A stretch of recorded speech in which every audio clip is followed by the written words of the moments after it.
Good evening, everyone. Yeah. Nah, if it was me playing this music, Ray, it would be trombone. That's my instrument for jazz. Good to see everyone tonight. Hope you all are having a nice evening. Hope you guys had a good week, a good weekend. Oh. Had a busy weekend, but it was fun. Spent some quality time with my dad for Father's Day on yesterday. Yesterday was Sunday.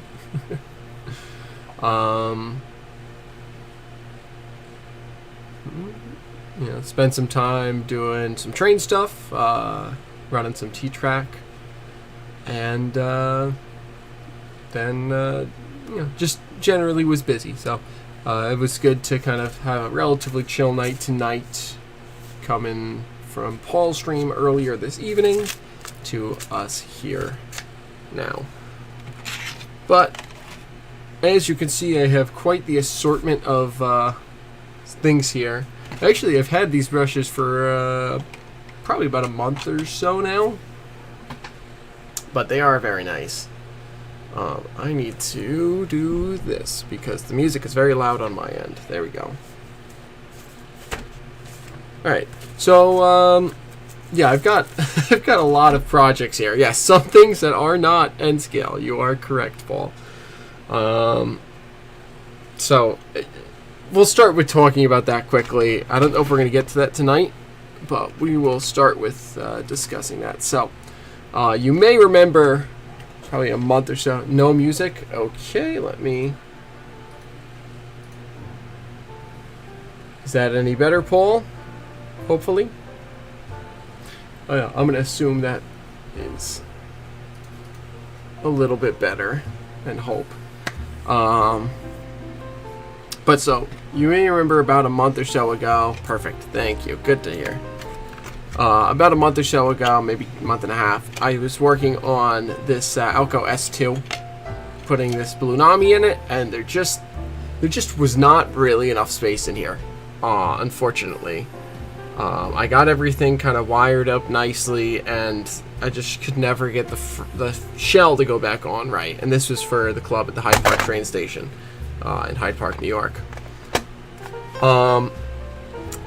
But so I never really could get this to work well, so I never wound up bringing this back to the club. I just have had it sitting here for a while. I tinker with it every now and again, and some of the things, some of the LED wires have broken because it's that thin little magnet wire and stuff like that now. But what we got recently at the club, if I move this back out of the way for a minute, we recently got this New York Central RS11. Which is perfect because it is an Alco unit, which means that, and it's an old Atlas with a Kato drive. So, whoa! So there's plenty of room down in the long hood for me to put the decoder. So we're gonna swap that over to the RS11 here.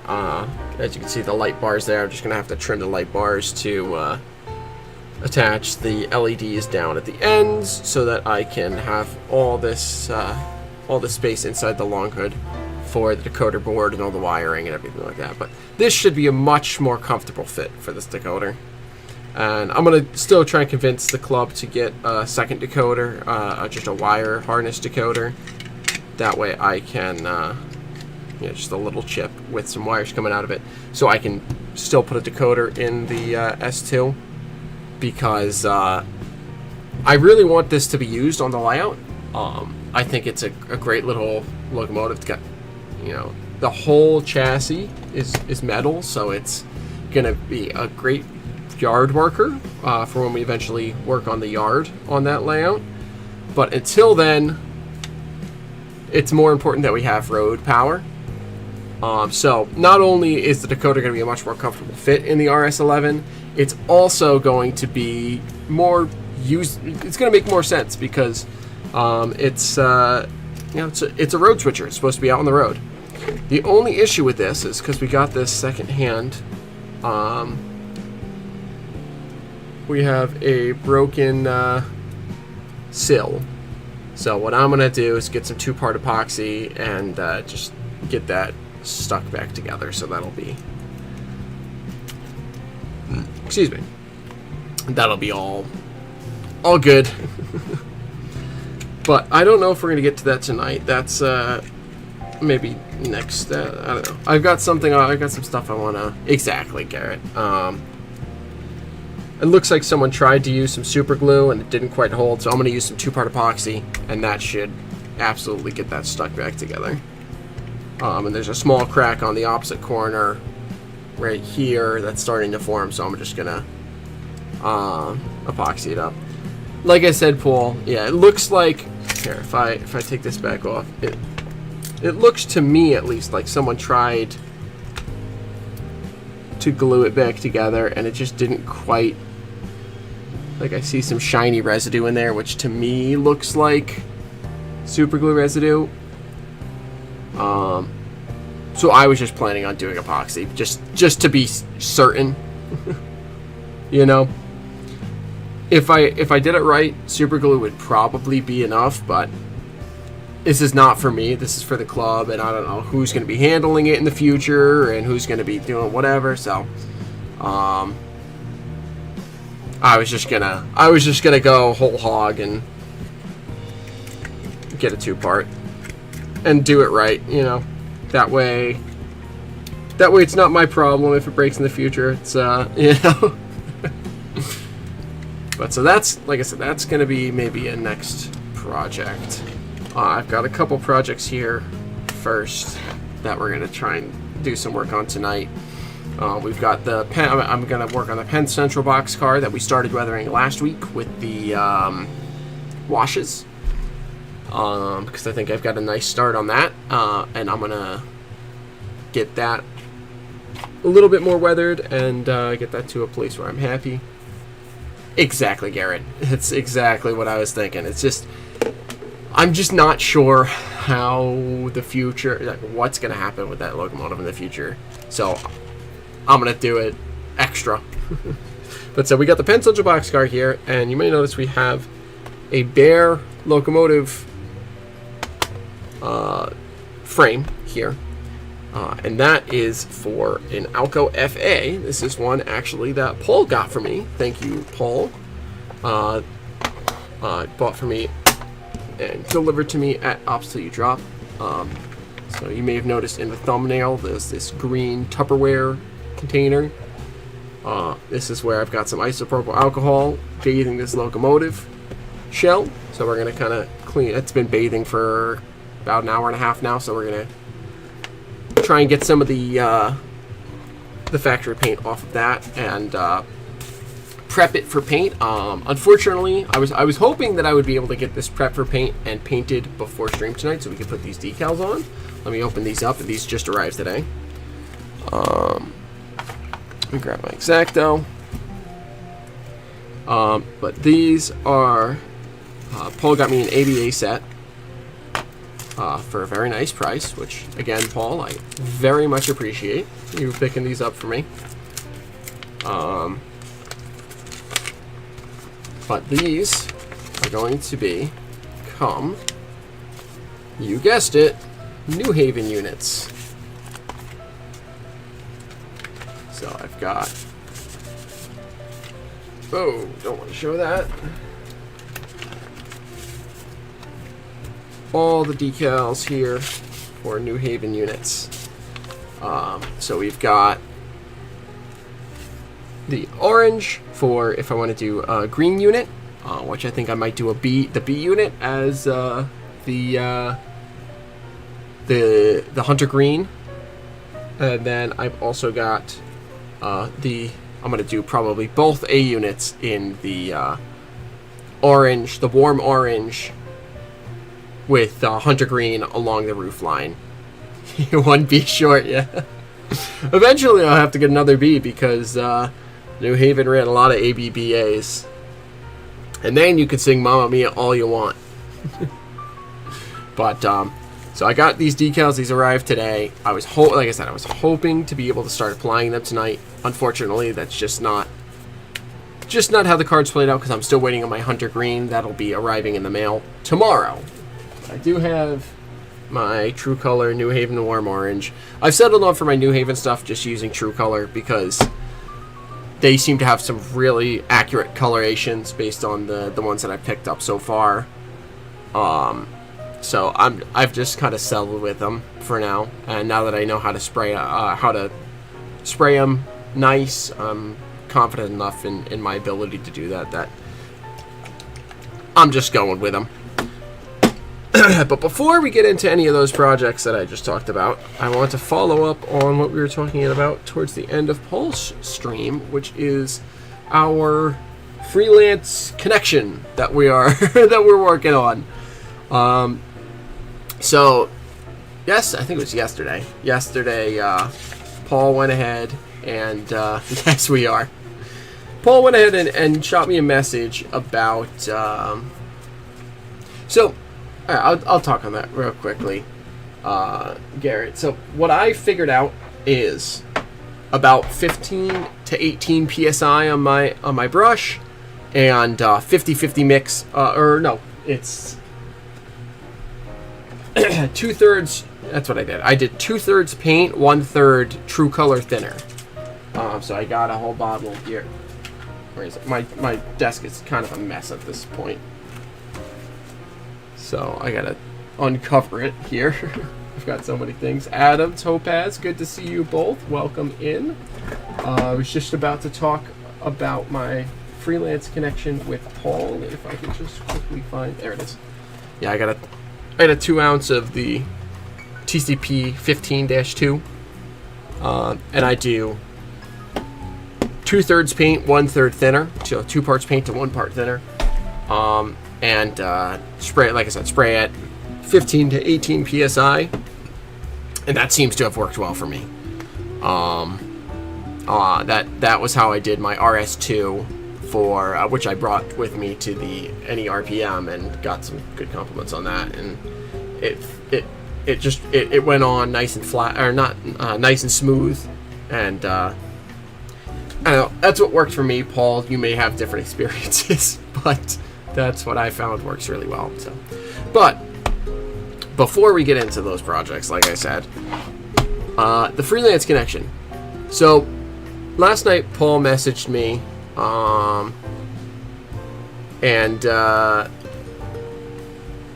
was saying, so because I've been recently working out my locomotive roster for the B and CCS, and I'll actually quickly pull that up, because I might as well. That would be here. Bam. So, like I said, I've been working out my loco roster for the B and CCS, as you can see here. So, worked out all the Alco units, all the EMD units, all the GE units that the railroad bought, at what points, and things like that.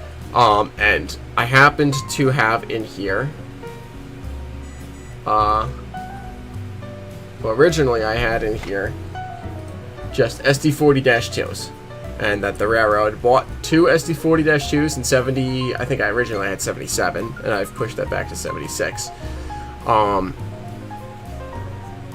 And they got them off property in 82 because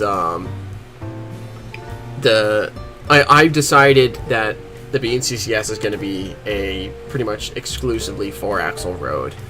I don't know, I like the way 4 axles look a little bit better than 6 axles. I just like the kind of compactness of them, and sort of following the prototype. The New Haven on the Maybrick line pretty much exclusively used 4-axle power. Well, the New Haven in as a whole pretty much exclusively used 4-axle power. The only 6 axles they had were, actually they didn't have any 6 axles. They did have some 5 axles, which were the C-liners. Well, they did have 6 axles because they had the Alco PAs. But the PAs rarely ran on the Maybrick line because by the time dieselization really happened, the passenger service over the Maybrook was gone. So,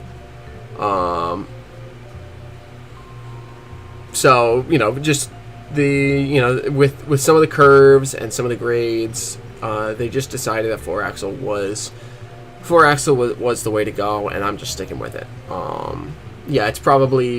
It probably has to do with a little bit with the rail weight, and like I said, I think a good portion of it is some of the curves on parts of the line get a little bit sharp.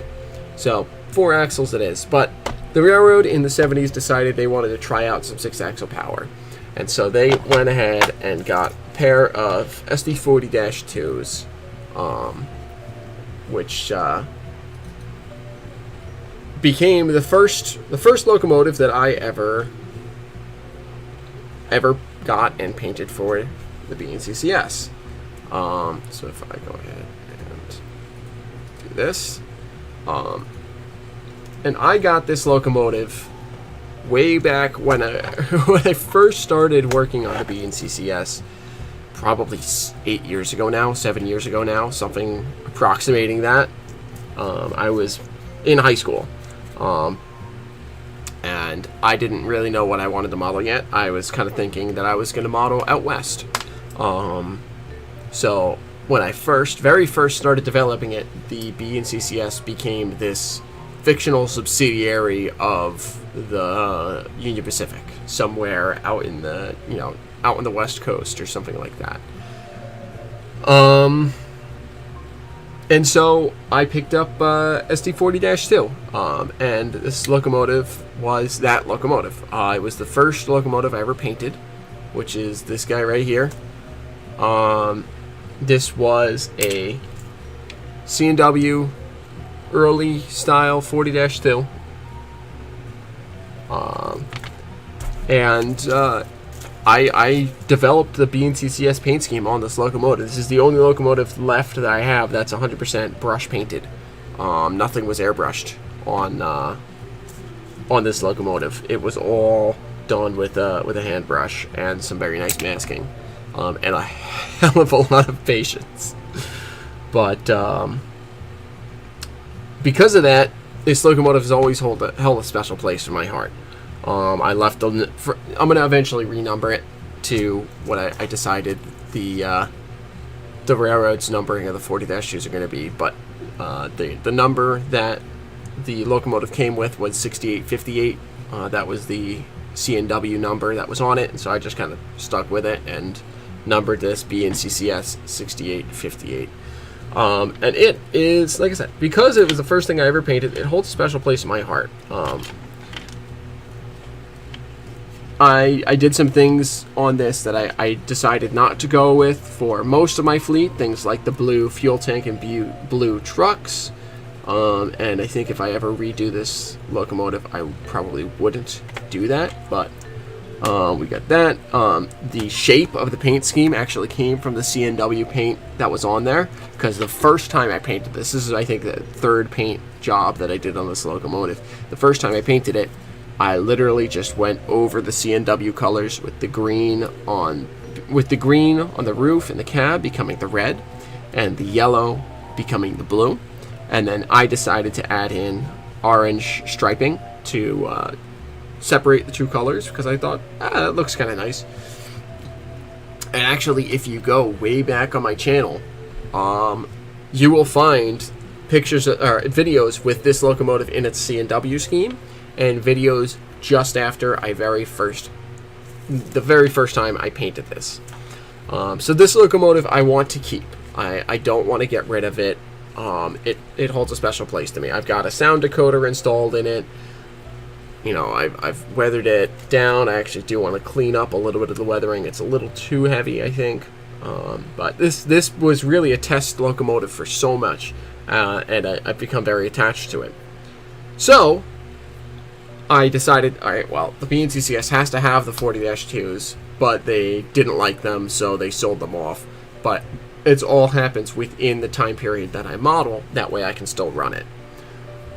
So Paul messaged me and was like, hey, so you have those 40 your railroad bought those 40-2s and didn't like them, right? And I was like, yeah, I didn't, I decided that, I got it early on and decided that I wanted to go 4-axle, so we wanted to, get rid of them. This model, Paul, does not have the nose bell, so this model I'm going to have to modify to add the nose bell, and I'm also going to add the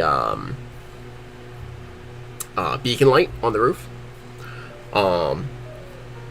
But so Paul was like, well, maybe when the BNCCS decided to get rid of their 40-2s, the salt locomotives on the GWT had been run down, worn to nothing, and they needed some new power, so they picked up the 2 BNCCS SD40-2s.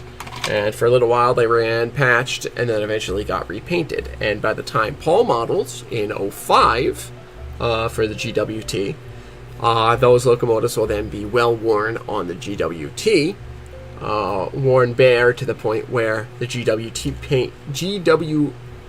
paint is starting to pull off, and the BNCCS colors and BNCCS logos and stuff are starting to show through. So I'm actually going to rework the scheme a little bit, just a little bit, in order to make it match with the rest of my fleet a little better. And also we're gonna have the logo somewhere on there, whether it's under the cab or on the nose. I haven't decided yet, but we're gonna get the logo on there. I'll probably get rid of the well, maybe I won't get rid of these numbers. On most of my locomotives there are no numbers on the long hood, it's only under the cab. But I don't know. I'm going to do a little bit of tweaking on this scheme. Is the important thing, to get it to work a little better for the story. But the story now goes, after Paul sent me that message, I started really thinking about it and being like, well, where did these SD40-2s come from, and what's the deal with them, and things like that. Yeah, I think I am going to, because I do really like them. But I started really kind of thinking about this story, and Paul really got me thinking about these units, which in my mind were just kind of accidents, because the SD40-2 for a long time was my favorite locomotive. And so I had to have one, and it just kind of, my story outgrew the locomotive for the most part, but I wanted to keep it. So I started thinking of, but then I started thinking about what the story could be, and with some of Paul's input and things like that, it got really interesting. So I decided, with a little bit of Paul's nudging, that based on the fact that this locomotive was painted originally for the CNW, my SD40-2s were tied on to the last order of CNW SD40-2s. So there were 2 extra produced that were part of that same run. So they will have the same CNW details, meaning they'll have a gong nose on the bell and they'll have a beacon light on the cab, which will make some very neat, distinctive things for Paul to model on his ones whenever he gets around to those, and will tell the story. So the locomotives now were bought in 1976 as 2 locomotive add-on to CNW's order. Actually, with my research, I actually narrowed down to the exact order number with EMD, which is order 766032. It was the last order of CNW 40-2s that they made in 76. And it, the railroad got them. They didn't really love them. They didn't ride right on the on the tight clearances and light weight of the BNCCS's rails. The crews really didn't love how loud the gong bell was, and instead of modifying them or changing them or anything, they decided in '82 to just sell them off. And so they sold them to the GWT, where they spent many a year working hard on salt drags until 2005, where their heritage is starting to show back through. And that's the story that Paul and I are going with. So it's a fun thing to, it's a very fun story to give to these locomotives, where they lived happily ever after. Precisely. It's such a neat thing. This is what I love about this community is just the collaboration that some of us can get up to, and how that really reinforces each other's stories in the freelance world. Because like I said, this locomotive means a lot to me, but it was just not going to work for my story. So it was going to become kind of an Easter egg of sorts in the story, where they just kind of were there for a couple years and left, which is why I can justify having one. But now that I've got this story, I'm going to get the second one. I'm going to buy, at some point, I'm going to buy a Scale Trains SD40-2, which has the gong bell on the nose, has the has the beacon light on top of the cab. I'll have to modify this locomotive to have those same details, and I'll probably actually make the beacon lit, because why not? And I'll have to chop down the nose a little bit and add a gong, a detail for the gong bell. But I'm now very much invested in the story of this locomotive, which is a very fun thing for me to be able to do for a locomotive that has meant so much to me. To really give it the story that it deserves for how important it is to me in my modeling journey. So, thank you for that, Paul. Ooh! It just so happens that works out quite well for you, Paul. Well, for you, not for your wallet. But this is not a project that either of us are really rushing. But it's something cool that's going to be in the works in the background for a while. So, yes, this is Topaz. This is for the Balfour and Calucci Creek Southern Railway. Paul, if you could grab the website and pop it in the chat.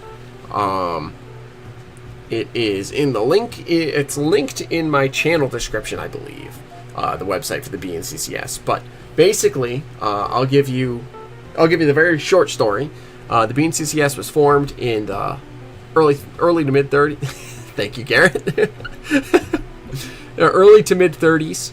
I think I said it to 33 or 32 maybe. It was the merger of two railroads, which were serving communities on either side of the Mid-Hudson Valley, along the Hudson River in New York State. They merged to form the Balfour and Calucci Creek Southern Railway, or Railroad, rather. Thank you, Paul. And that was in 33 or 4 or whatever. And they were interchanging across the Poughkeepsie Railroad Bridge, which was owned by the New York, New Haven, and Hartford Railroad at the time, the New Haven. In the late 30s, the New Haven was completely bankrupt and suffering really badly during the Depression. So they were looking to offload some of their extraneous trackage, or what they defined as extraneous trackage. And I decided that they were going to try to get rid of the Maybrook line, and the ICC wouldn't let them abandon it, because that's a major main line that connects New England, southern New England, to the west, basically, at the yard at Maybrook. Or it was at the time, in any case. And so the BNCCS was leased or bought. I think it was bought outright. I can't remember where they put in my history right now. But they acquired the line from Danbury, Connecticut to Maybrook, New York, over the Poughkeepsie Railroad Bridge in 1938. And so they began running that line, and then in the 50s, 1954, the New Haven was bankrupt again after the McGinnis presidency. They failed spectacularly, even more so in my timeline than in the real timeline, to the point where they were looking at going out of business. They were so financially deficit. But instead of allowing rail service in southern New England to effectively end, the Interstate Commerce Commission stepped in and mandated and gave the BNCCS the mandated operatorship of the New Haven. And so the BNCCS was able to turn around the New Haven and keep it running to the point where now I modeled 1975 to 1985, where the two roads officially merge in 1980, I believe, was my history. And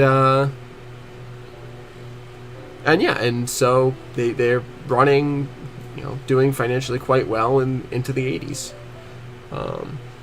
So that's the short version of the BNCCS's history. I have like a 5 or 6 page history written up on the website. If you go to the About tab, or About the BNCCS tab, on the website, there's a whole long history of it there, which you can feel free to read at your leisure. But that's my fictional story. So, speaking of the New Haven, I think it's time to start working on removing this Erie paint. As much as I love this Erie paint scheme, I love the New Haven paint scheme more. So we're going to try and see what we can do about this paint.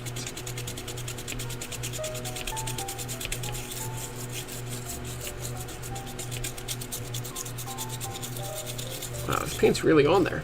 Lifelike did a damn good job of painting this unit.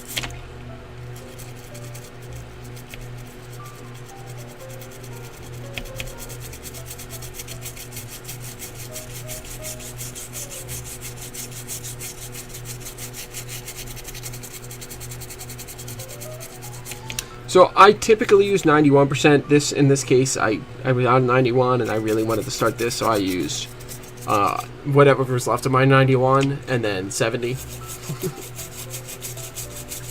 Which is probably part of the reason why I'm struggling so much with getting this paint off, is because more than half of this is 70% instead of 91%.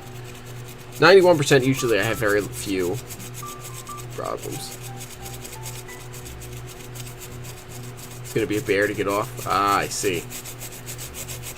Alright, well, I might be better off just letting it sit for a while longer then.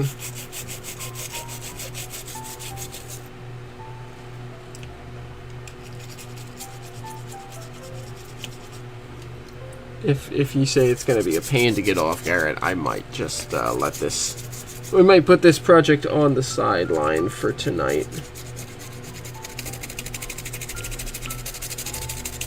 Well, it's starting to come. See, it's coming off some of the raised details. I'm getting the yellow off of the rivets. I'm getting the black off of the handrails. But yeah, this is definitely...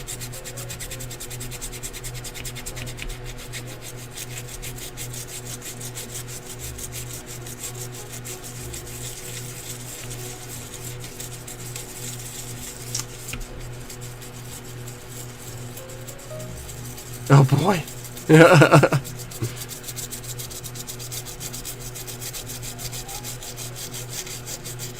Yeah, I've never repainted a lifelike before, but I'm gonna try my 90. We might leave this to sit overnight and do some more work on it tomorrow night. Maybe while I'm on the operating crew chat for the Around the Layout podcast. I'll work on it more, but yeah, it's starting. I'm getting some paint starting to come up, but it's requiring a lot of effort. So I think I might just leave this to really soak and really let that build up. 3 to 10, not the worst, but not the best. Yeah. Topaz, that's awesome to hear. Bolden 1012D. I will have to look that up. I think I know what that is.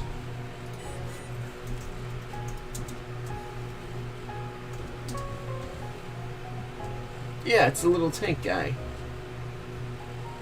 Little saddle tank. That's an awesome little locomotive. Topaz. The trench, yeah. That's a super neat little locomotive. Enjoy that.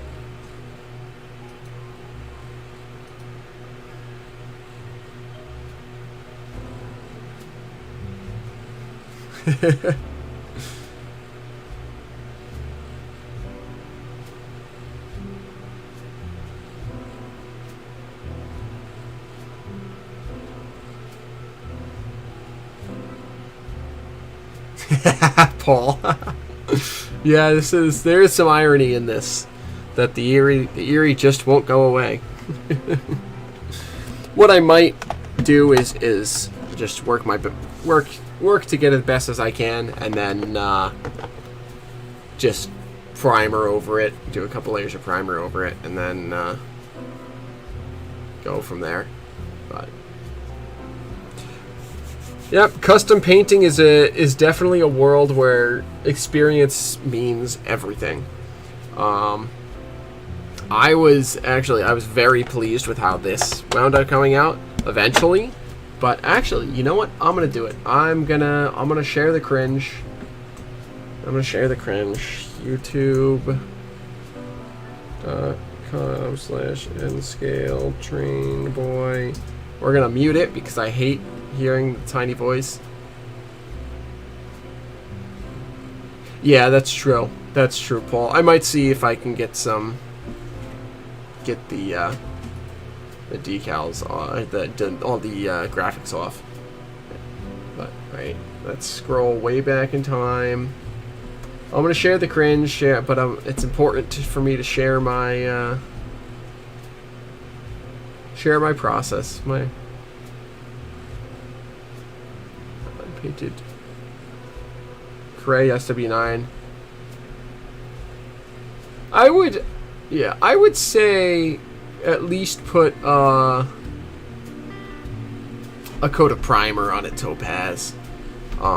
Just because if you ever decide to decal it, it's better to have it have a base layer at least. Hey Sean, welcome to the stream, my friend. You're here just in time for me to share my cringe.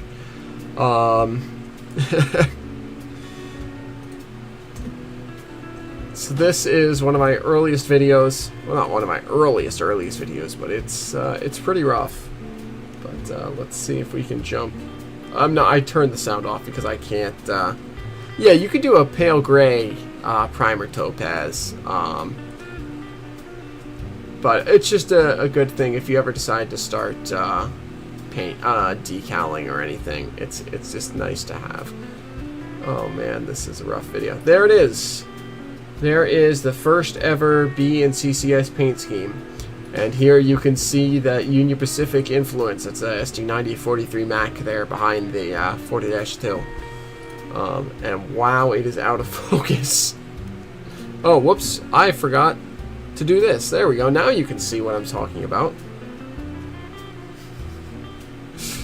I noticed just as you guys noticed, Garrett and Paul. But there it is.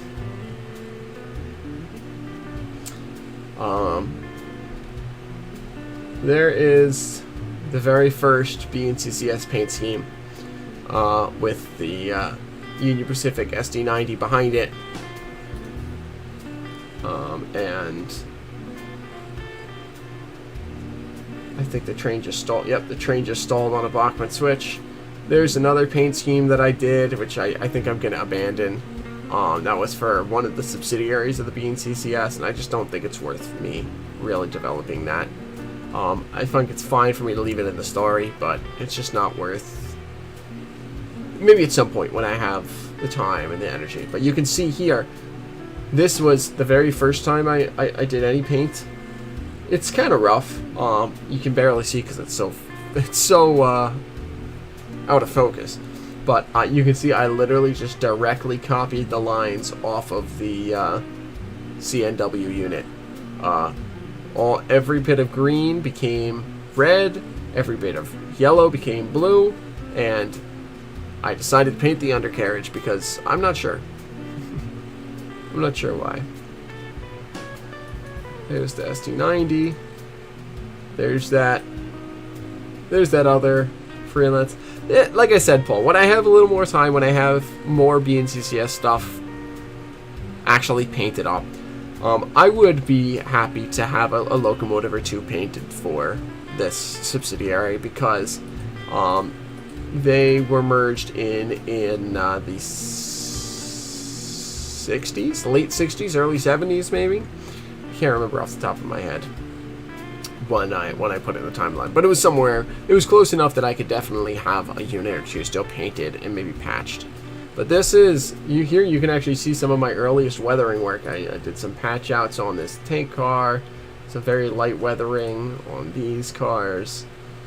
At this point on my layout, I had a small museum, so these Caboose and this F unit are all going to the museum. There is the GBW boxcar right here. It's my first real heavy weathering job. Oh, it's much cringier if you have the volume on, trust me. But that was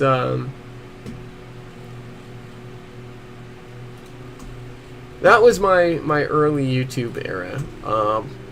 Feel free to go back and watch them. They're up. It's all up. It's all live on my channel. If you scroll way back down to the 7 to 8 years ago. Let's see when was that? Because that will place when I really started work on the BNCCS.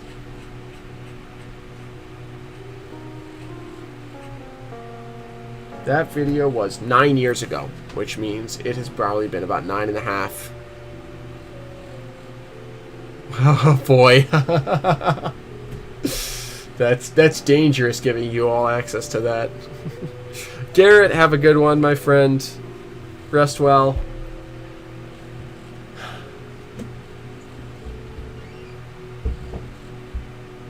But yeah. So it's been about 9 years since 9 years ago was the first time I custom painted anything for the BNCCS, and it has come a long way since then, both in my ability to paint as well as my my story. But anyways, let's get to the actual weathering now.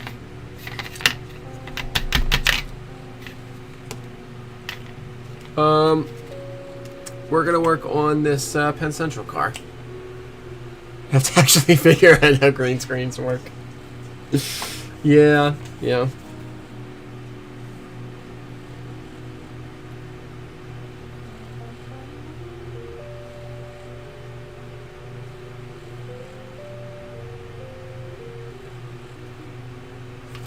Anyways, let me get some of this stuff out of my way here so I think I'm gonna try and do powder job only on this car because it's already kind of powdery.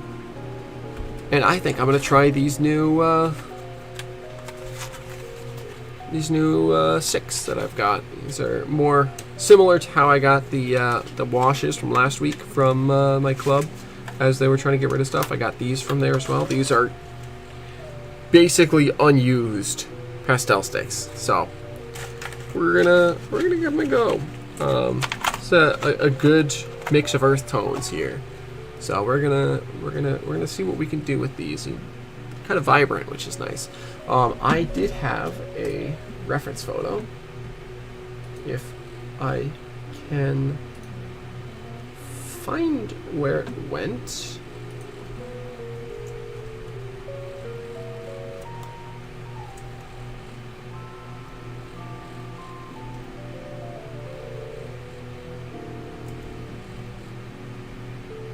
I have to reopen all of these tabs. Oh, here it is. It was not that photo, but this photo.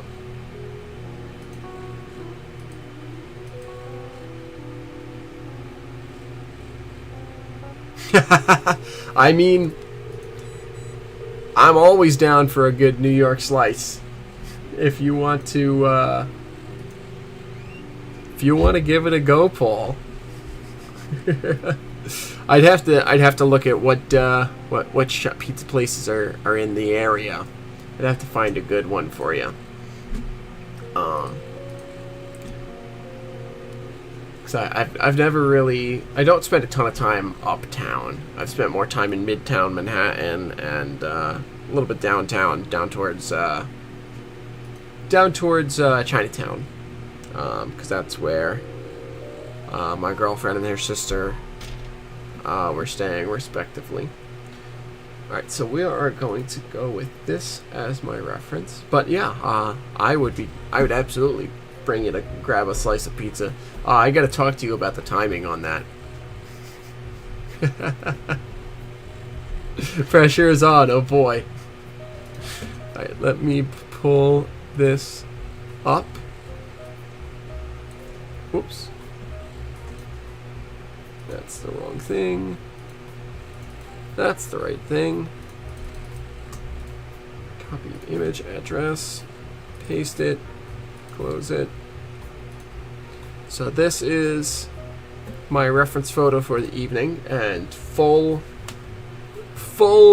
disclaimer, full disclosure, this is the photo off of Facebook.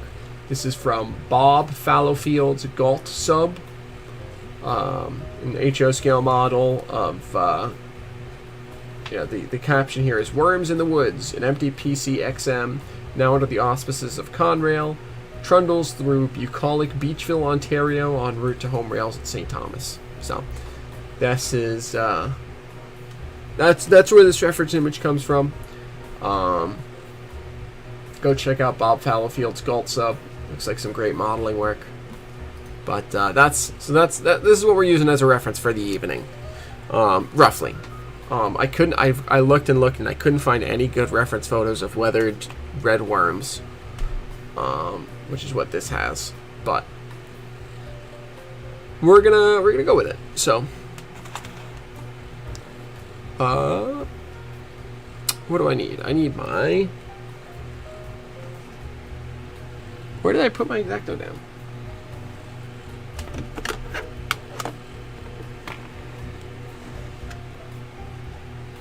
Where? What? How did I lose my X-Acto knife? It's shiny.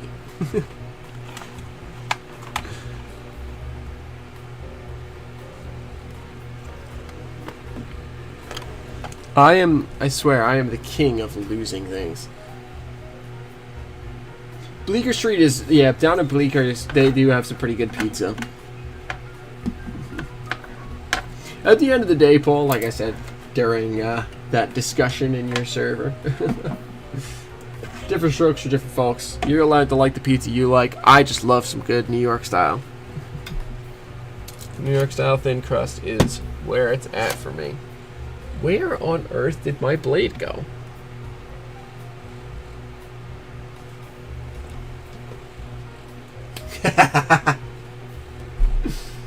Well, here's the deal though, Paul. I had it in my hand literally 5 minutes ago, and unlike you, I put it down right here. I didn't put it down like up or down or any of that. Well, we may have to use a different blade. Lucky, I have a number of blades around here. But I have no clue where this dang thing went.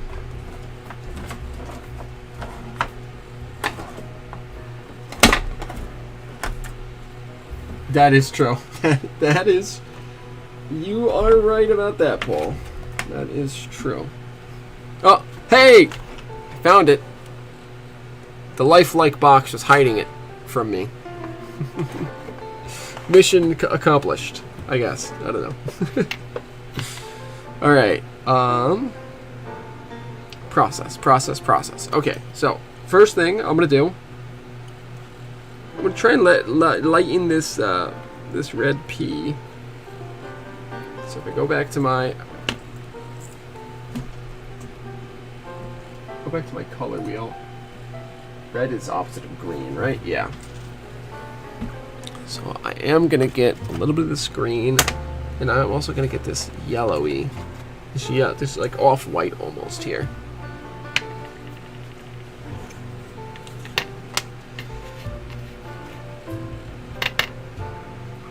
Yeah, I guess the thing that I think makes me the king, and you just like, you know, you're still learning. I lose things like that on a daily basis. That is a daily occurrence. Is I had that item in my hand 2 seconds ago. Where did it wind up?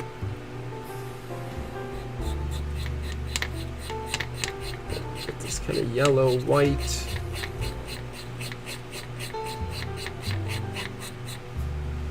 We'll get some green into it. And then we'll get my white pastel stick, which I thought was here.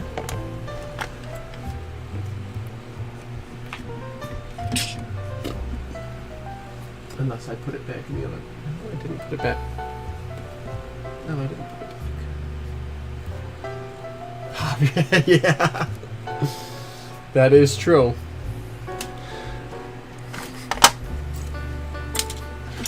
Yeah, I'm glad that that you're enjoying using that color wheel there, Paul. It's a great tool to have access to. Is this my white? No, that's an off-white kind of tan. There it is. There's my white.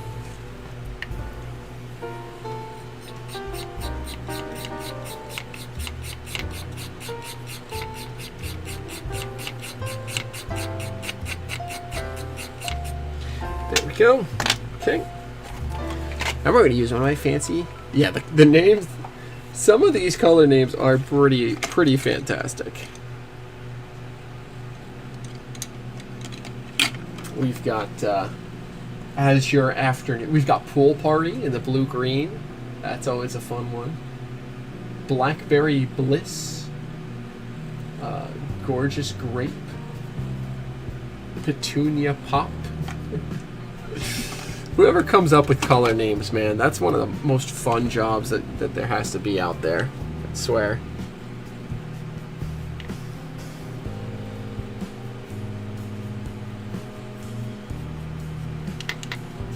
Flirty Flamingo is an all-time good one.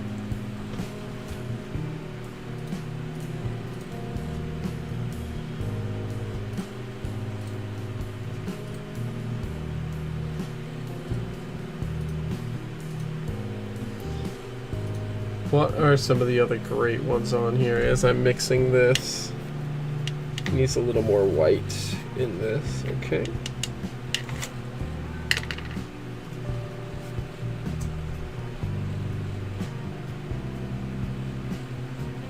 Soft sea foam is very calming. That's that's a pretty wacky one in orange. We've got Cajun Craze. Melon Mambo. For those of you who don't know, this is a color wheel that I found online that I use as a reference because it's got a variety of shades of different colors, so I can really get a really good idea of what colors I should use opposite of that to fade it. And some of the color names on this wheel are pretty spectacular, to say the least.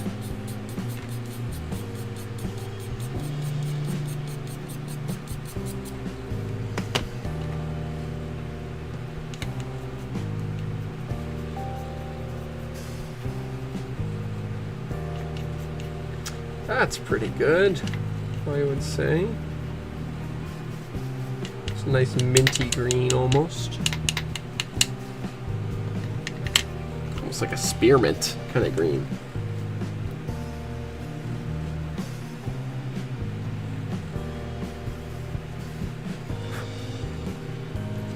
Oh yeah, that's doing the trick. Let me bring you in closer a little bit. Let me also move some of the stuff so that my arm can actually go here.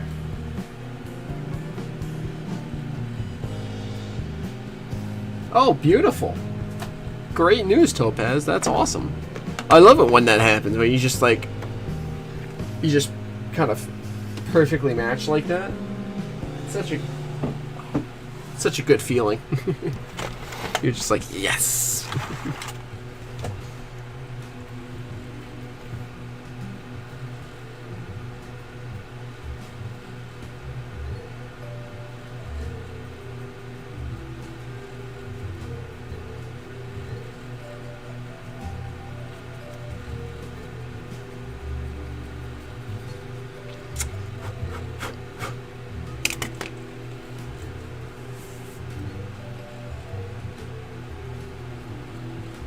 Oh, that's awesome. So good.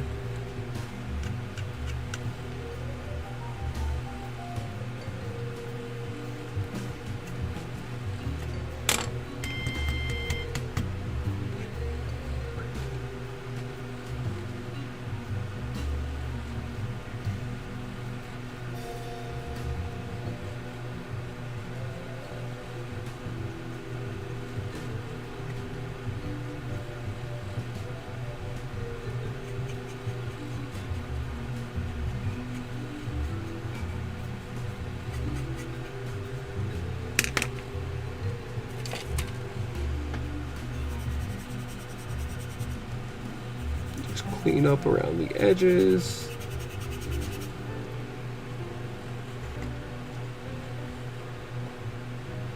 Yeah, yeah.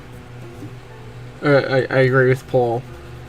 If you give it a uniform finish, like a clear coat or a matte coat or a dull coat, once you're done painting, it'll seal that all together. And then you won't have to worry about the mismatched finishes.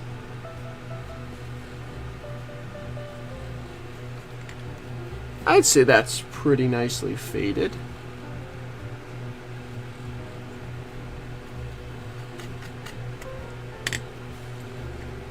Let's go to the other side. Yeah, so there's the color before fading. And there's the color after fading. You can really tell the difference here. How much more vibrant this is than that. That's that whole color theory thing. Going to work, yep.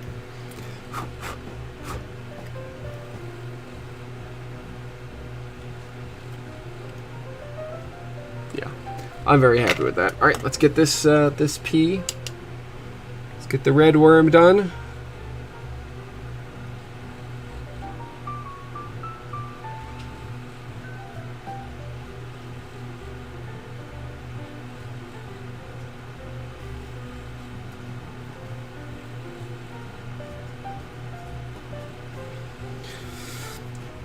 So Paul, that's actually one of the other things. Fresh coat all over. Nice. Good news, Topaz. Good stuff. Paul, one of the other things that is going to be arriving with my paint tomorrow, which I was hoping would be here today, is those couplers for your GWT XD&H hopper that you got for me. Those couplers and the paint were originally scheduled to arrive today, but I guess they didn't get them out the day that they made the shipping label, so USPS pushed it back a day on their estimated delivery. So, unfortunately, I could not show that this week, but I will show it next week. That might be the main thing that we do next week, is those couplers. Honestly, next week I might just do couplers and decals if I can get the... well, I don't know. Actually, I might just do couplers, to be honest. I might do those couplers, and I might get some other rolling stock to have microtrains couplers that I've been wanting to do for a little while. I might just do a coupler-only stream, because I'll have just gotten back from New Orleans at that point. I'm going down one last time to see my girlfriend in New Orleans before she heads back up here to the Northeast. So, it'll be a good night for a rather chill stream. Not that I'll be super tired or anything. I'm flying back in the late morning, so I'll be back in the early afternoon, and then I'll just spend the rest of the day taking trains from the airport back to home. So it'll be a good topic for a chill stream. Yeah, bummer that they're late, because I was hoping to be able to work on that tonight. But good news is they're on their way, and will, fingers crossed, be here tomorrow.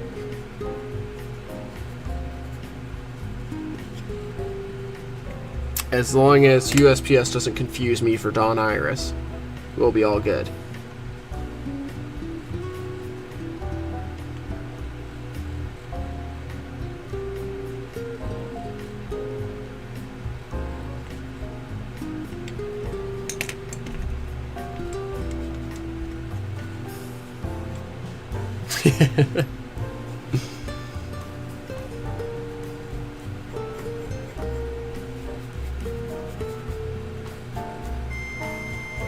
Speaking of Don, I saw that, yeah, poor Don indeed. Speaking of Don, I saw that he's in the, live in the studio again for another Talking Ops this week, which is, always cool to see.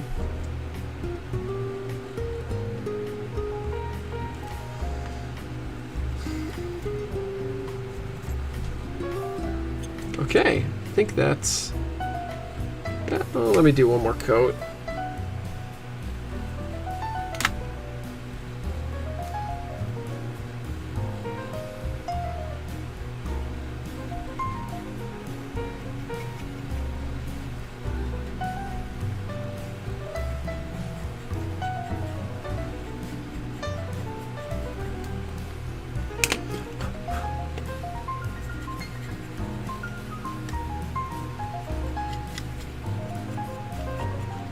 There we go.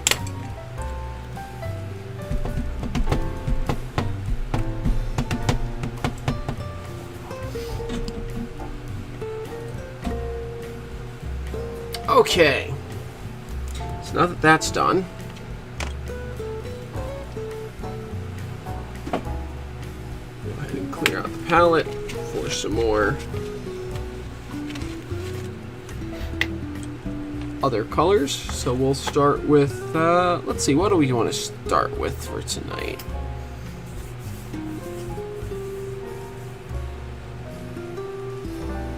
Let's start with, well, you know, I do want to do some paint on this because I do want to do some door scrapes. Ah, man, I really should have gotten one of the things that Butch Eiler recommended to me at the NERPM when I was spending some time chatting with him and hanging out, getting to know him some, is he recommended that I try gouache paint instead of oils to get some of my streaking effects, because it's just as workable as oil and has a similar working time of, you know, an hour or so, hour and change, but it is water-based and much easier to work with, and you know, it just, you know, according to him, it's a better working experience than using oils. So, where it's got a nice working time, but it also sets up within about an hour or so, fully sets. But then it's also easy to reactivate. So I really should pick up some gouache. I gotta stop by a hobby store at some point in the next couple weeks. But for now, I just gotta figure out where. There it is. Unbury my oil.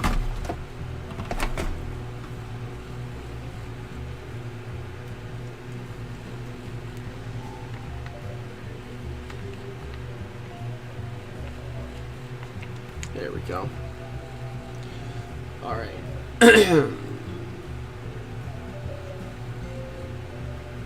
There is that.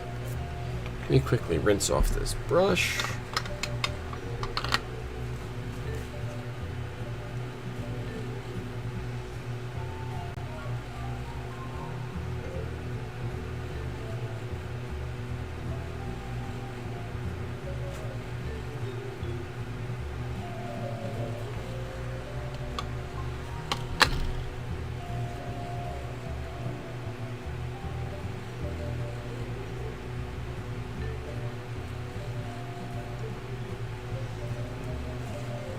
There we go.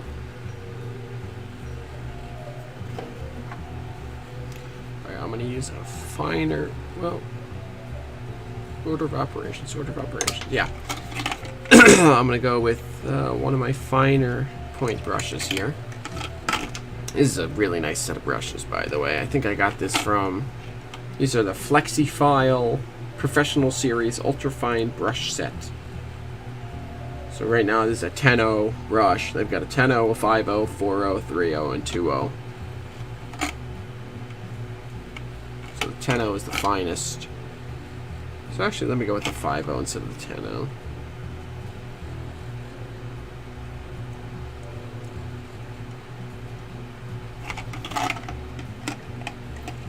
I think that works a little bit better. Yeah, a little bit longer bristle will help me get a little more pull.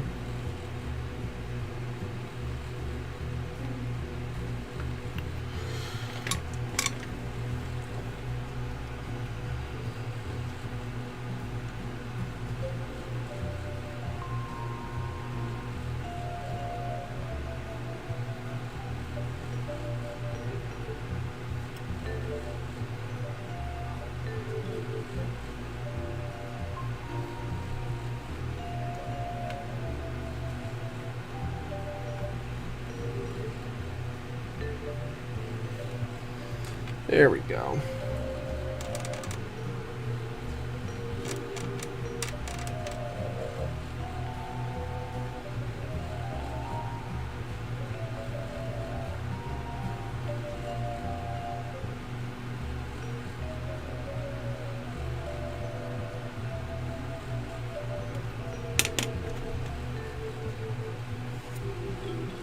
Give everything a pull down. So we get some nice streaking going on here, and I'll go back over all that with some powders.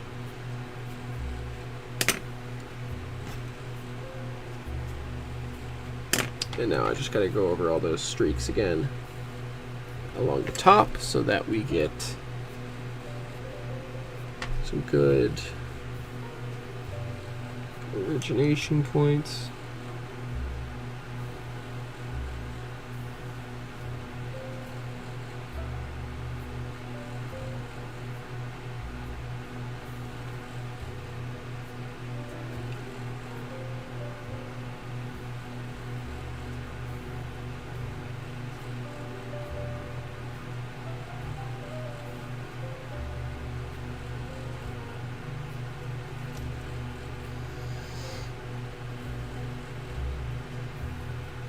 Nice. Yeah, detail parts are always fun to add because it's kind of that last step that just pulls the whole thing together. I wish there were more detail parts available at end than there are. There we go. Some nice rust streaks from some door scrapes. I'm pretty happy with those. I'm going to put a couple of rust streaks just kind of down here, a couple like nicks.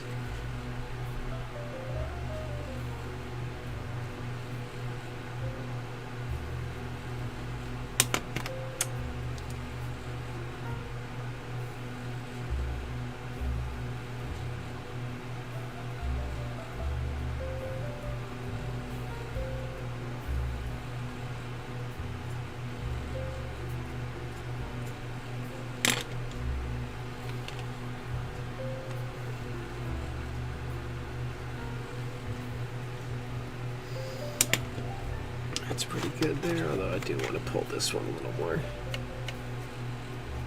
There, that's a little better.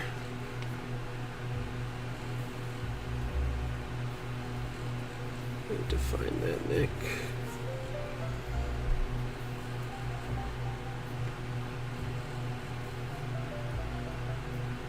Yeah, I'm doing some oil work here, and then we're gonna move on to the powder work.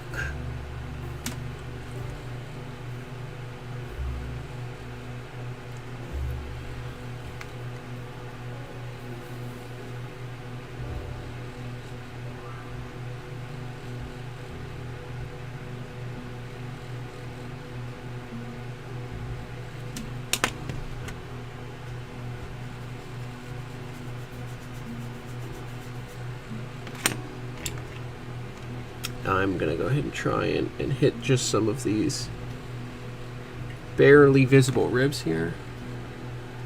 Some of the old mini tricks have very fine metal cast details. Very nice. Good stuff.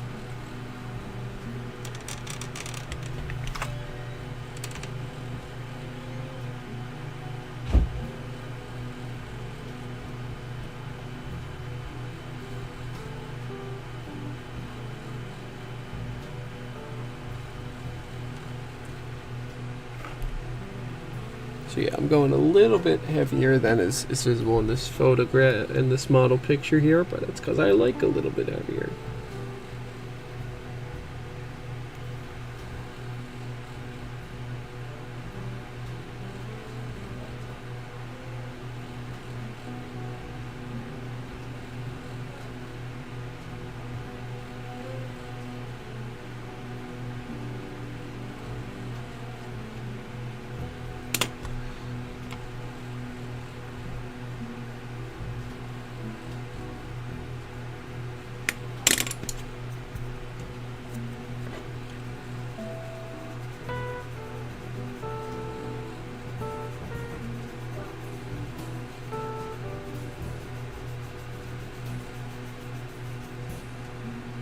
There we go. Now we're getting somewhere. Nope, that's the wrong brush. This is the right brush.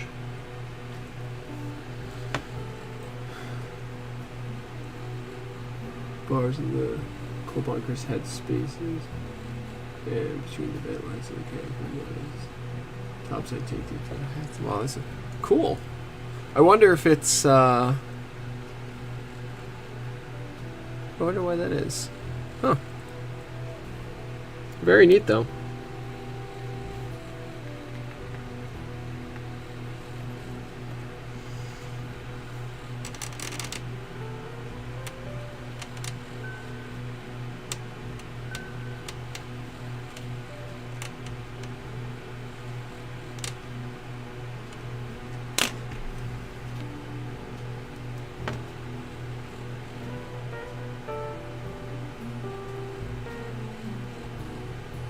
Whoa, so many messages I just got there.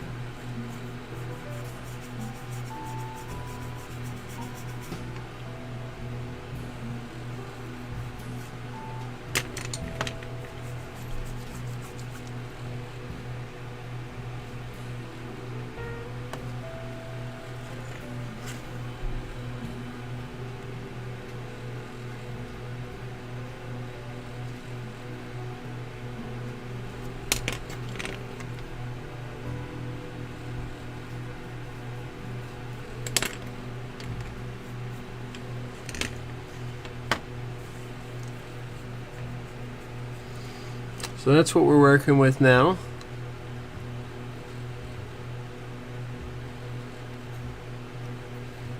I'm pretty happy with that so far, and I'll just continue it on this side a little bit. I'm just going to put a couple of spots on this here because it's already got plenty of the big rough streaks.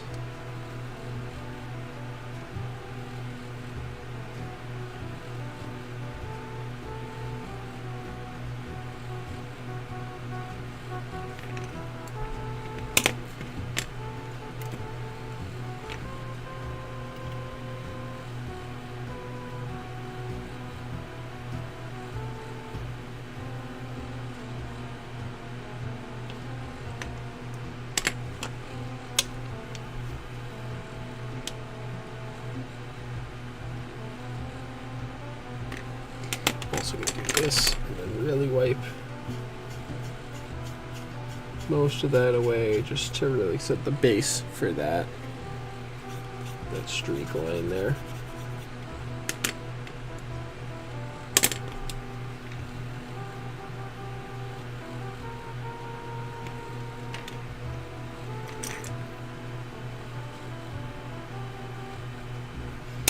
Same here. Pull it down a little more.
Yeah, this has turned out very nice.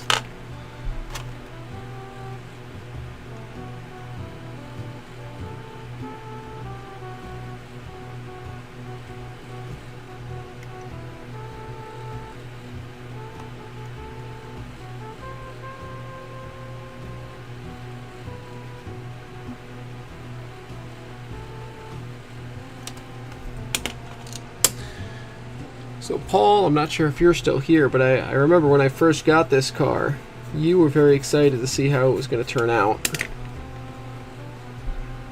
Hope you are liking what you see. Got this way back in January, and I posted it in the Second Section podcast group as one of the potential projects for my group build weathering project. And it wound up losing out in that poll to the B&O box, but there you go, Paul.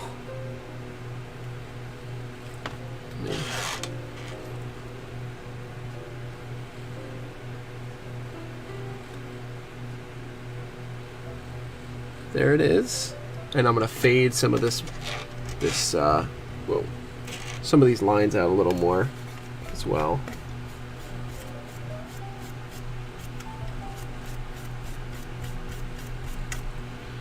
Now I got to go back in and redo these again.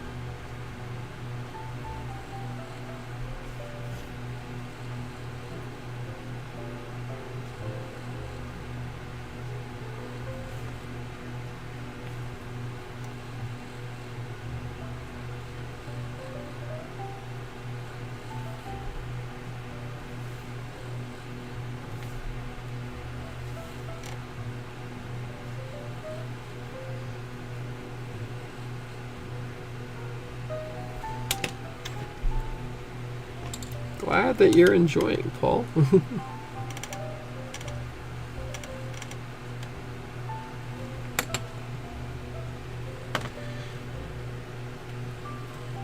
Alright, I think that's good as far as the oil goes on this side. Car end here is mostly going to wind up being with powders. We are going to put a little bit of oil down.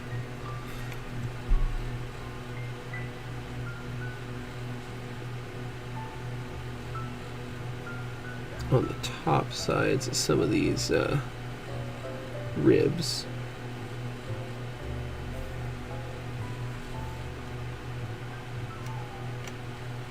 I've also got to get myself a new brake wheel for this because somewhere along the line I lost the brake wheel that came with the model.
Yeah, it's pretty good for the car end base.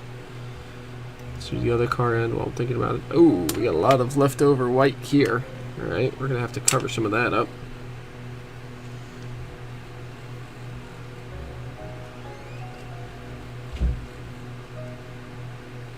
And I'm not sure if that's from the weathering powder or from when I sealed it before I started with my dull coat. I'm not actually certain. But we'll go ahead and hide some of that. Some of that will just be whatever. It'll be what it'll be.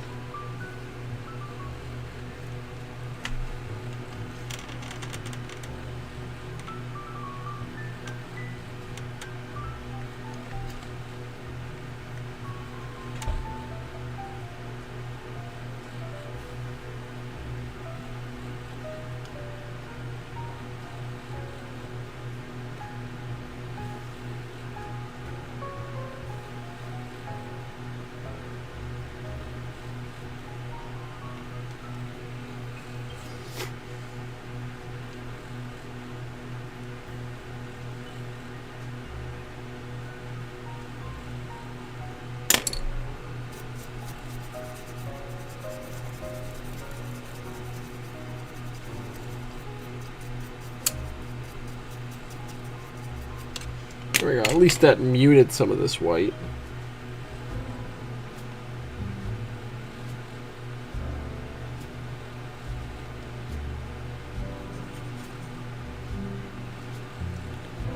Yeah, this looks like overdone, a little bit excess dull coat to me, if I'm being honest. That's what that looks like. Alright, we're going to put the streaks.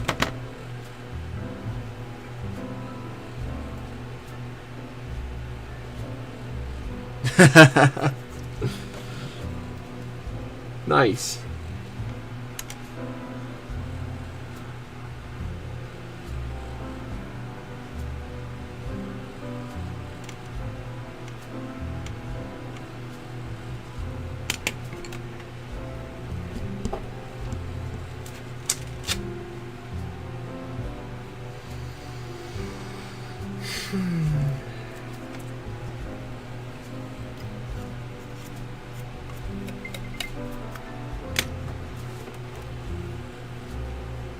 Get a sip of water.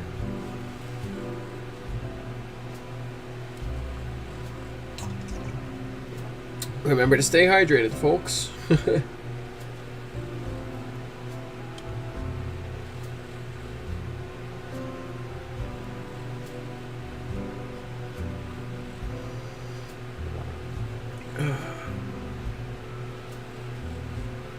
Let's see here now.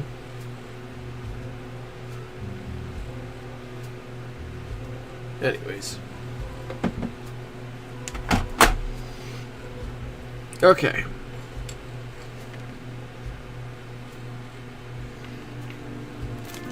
So we'll keep going on this.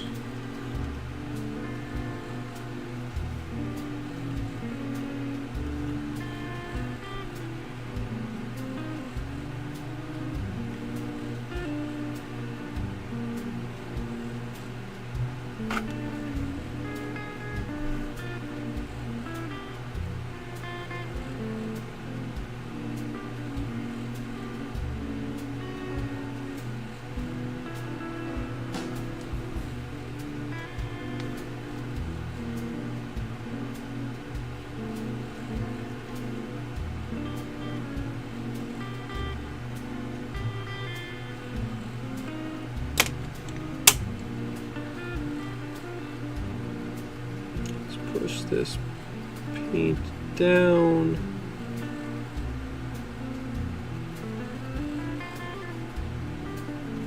Really sell that streak.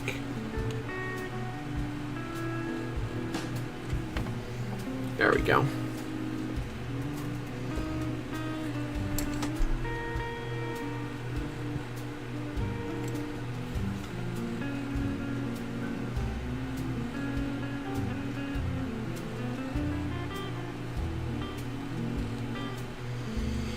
Okay, get a couple of nicks.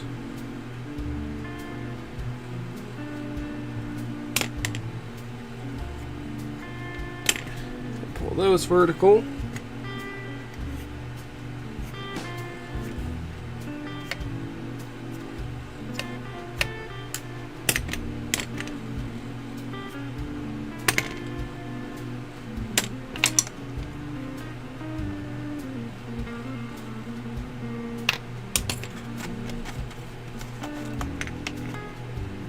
Oh geez, it's almost 11 p.m. And I haven't even gotten to the oil, the powders yet.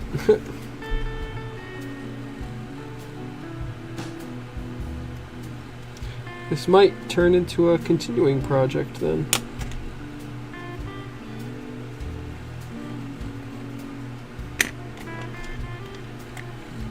There's the...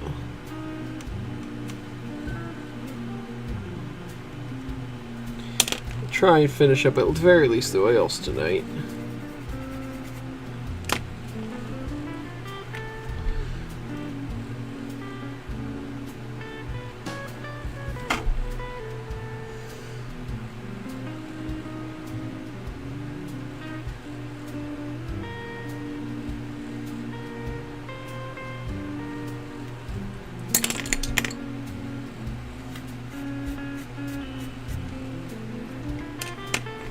once I get these oils done, we're going to see where we're at, and then we'll circle back to the idea of powders.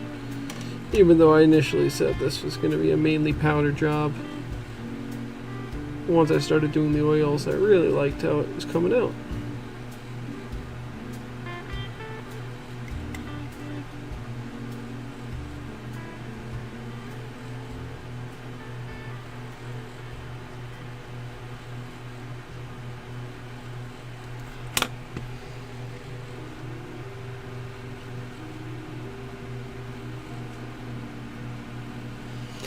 The great thing about weathering is once you start, you can always kind of sort of change what you're doing. And once you start, you kind of fall into this creative flow state of sorts, I guess, is the best way for me to put it, where you just kind of feel it out. You get all your techniques that you're used to using, and you start going.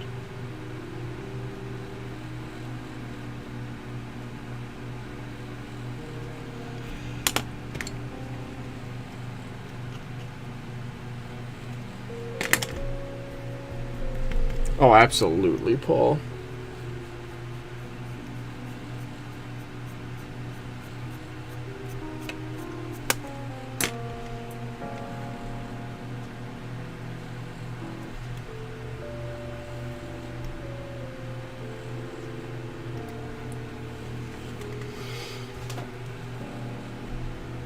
Oil paint is just in general so satisfying to work with, because it's just such a... No, it's almost like instant gratification in a way, but also it's very workable. So if you screw something up, you got some time to clean it up and fix it. Do that.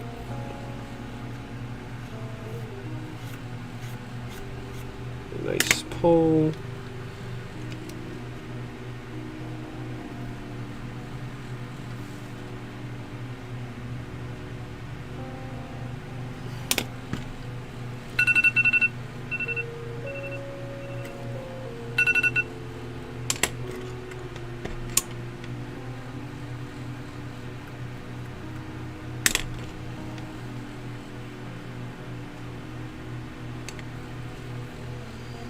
That's good.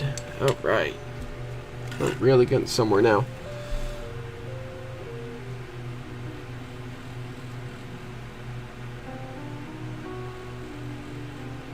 This is all without even touching the roof.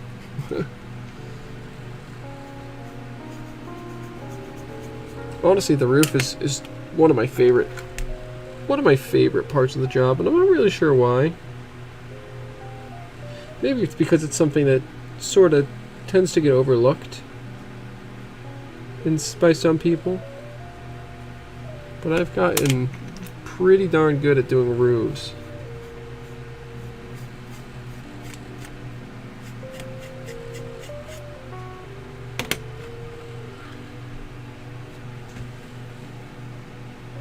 Ooh.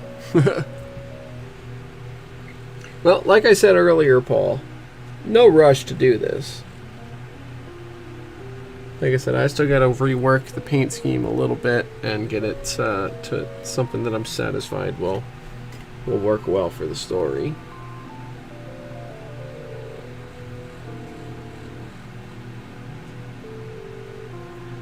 And also generally I want to clean that up because it was the first time I ever did decals really, so some of the decals are kind of shoddy and goofy. So I generally, it's time for, I've been thinking about redoing that unit for a while now, and it's time.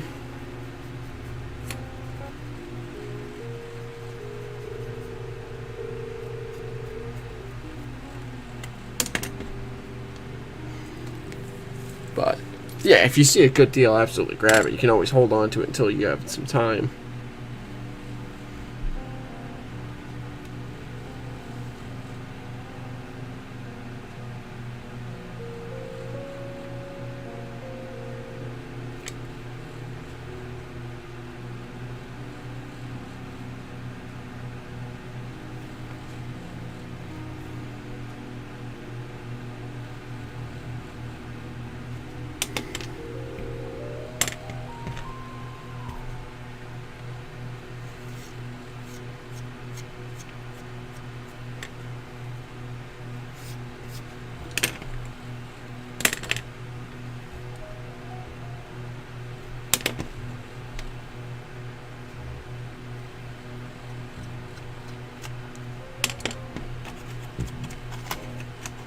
apartment.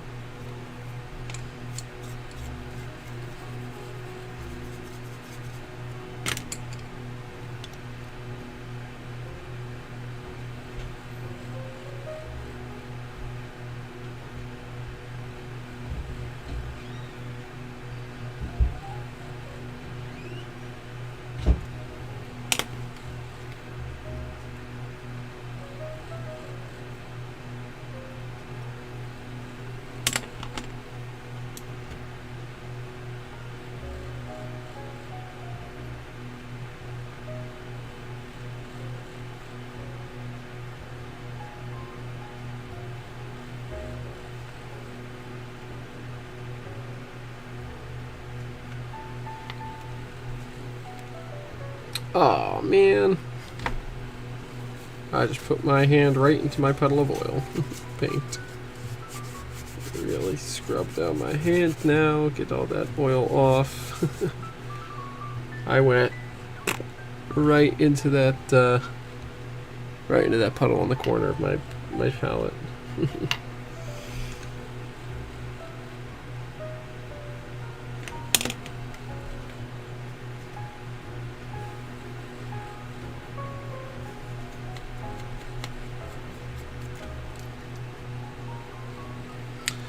Alright, that's, I'm satisfied with that. I'm not going to bother touching the roof right now because the roof's actually already pretty decent with just the fading work.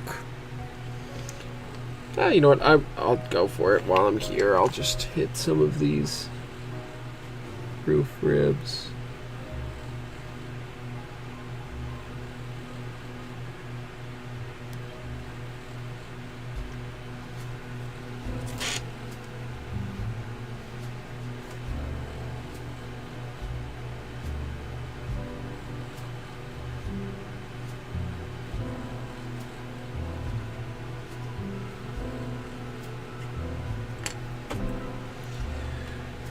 I was going to leave the roof, but while I'm here, it never hurts to add just a touch.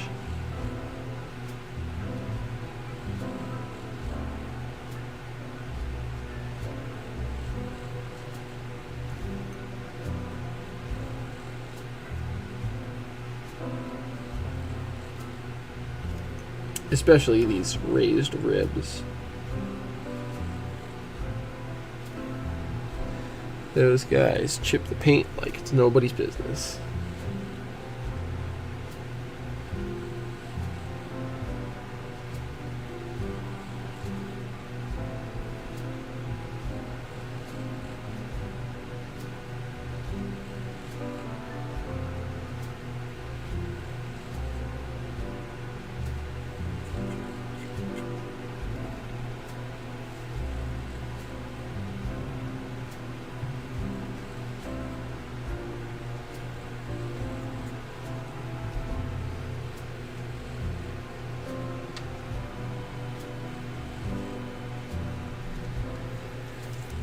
There we go.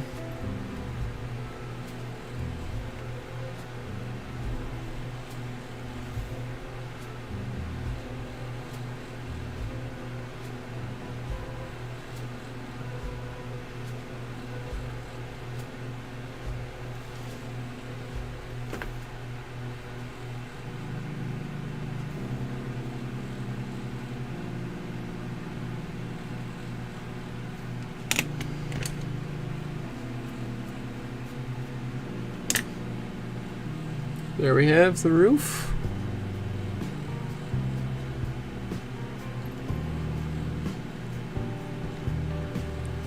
Sides.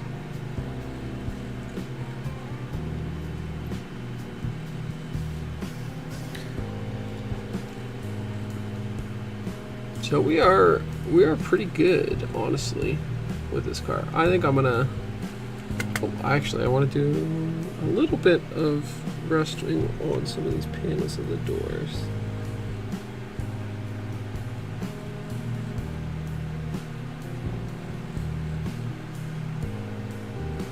Because I always enjoy seeing that. And then we're gonna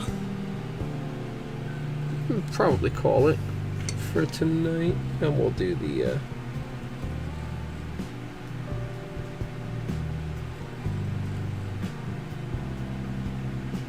We'll do the powders next week. Perhaps. We'll see.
That's pretty good. I am...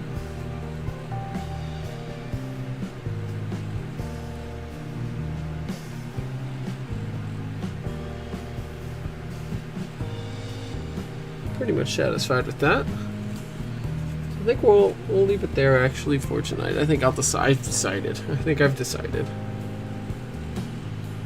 that we're gonna leave it there for the evening.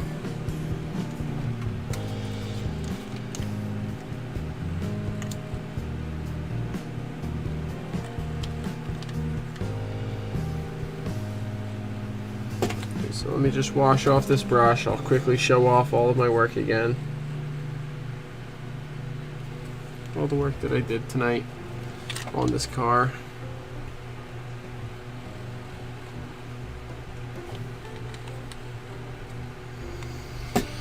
I think we might call it there for the evening.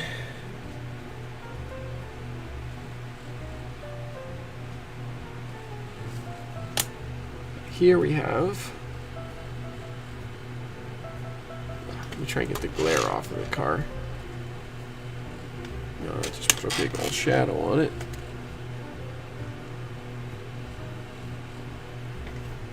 You know what I need? I need a blank background.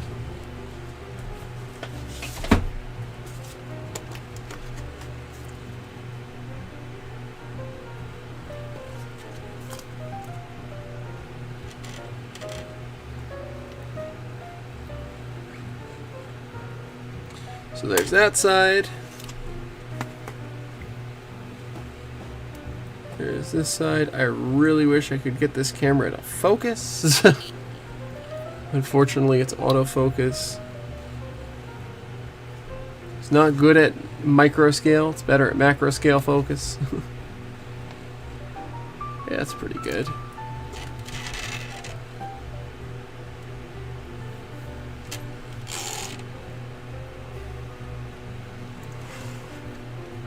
And the roof.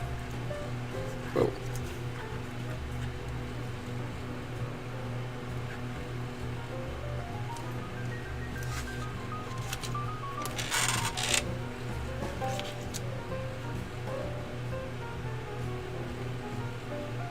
And the car ends. So we're going to leave it there for tonight, I believe. I think that's pretty good place to leave it, and we will come back to it next week in addition to working on some coupler stuff.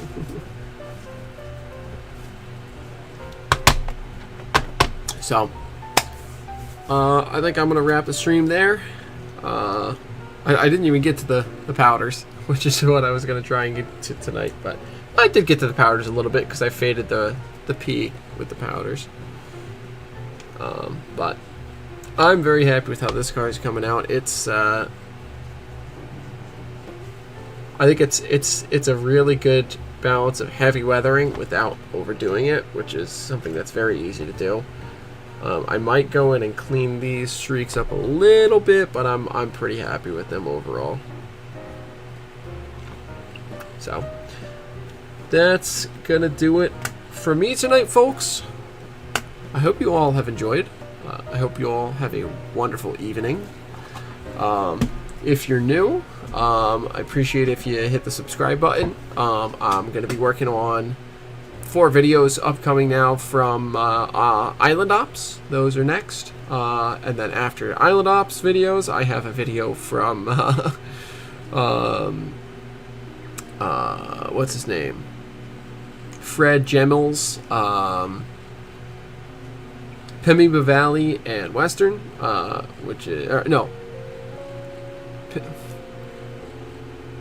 Pemmiba and Missouri Valley Southern. Western, Southern, I'm not sure. Whatever.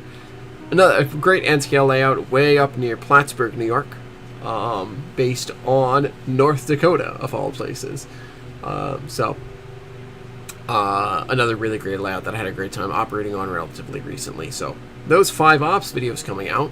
And then I've also got some T-Trek stuff that I'm working on in the background. Some stuff for the project that Paul and I have discussed in the past, and some stuff for my own personal T-Trek stuff. Yeah, I'm going to be working on some videos on that, some videos on some other stuff too. I might do a tutorial on how I swap couplers, so that there's a video for posterity's sake as well. And maybe someday I'll get back to working on this layout.